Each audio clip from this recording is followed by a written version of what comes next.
So this is Mr. Grossman here. We're gonna ask him about how do he feel about the Starbucks discrimination. How you doing? I do, sir. Good. How do you feel, and what would you change about the situation? How would you go from here? Well, personally, having worked as a barista at Starbucks about 10 or 12 years ago, I love the job. I love the company a lot. But the mistake that happened in the actual coffee shop was a result of people being very ignorant, and I wouldn't say it's a matter of not just being trained, but just having common sense.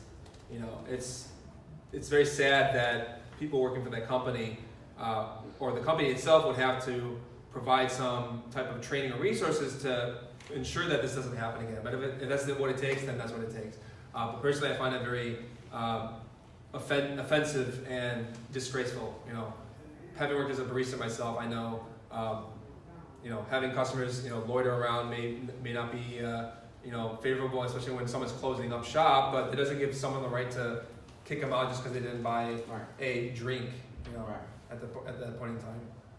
And so, what would you do to change the situation so if it occurs again?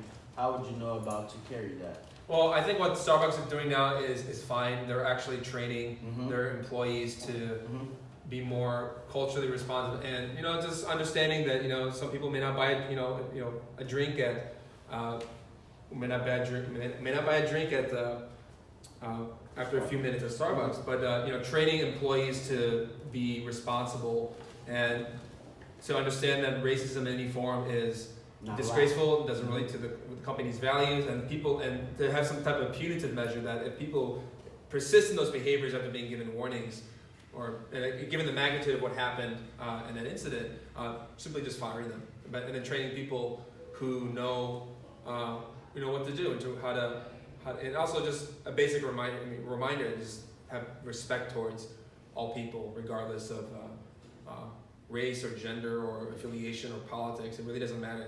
That type of behavior is unacceptable. Thank you, sir. You're welcome, sir.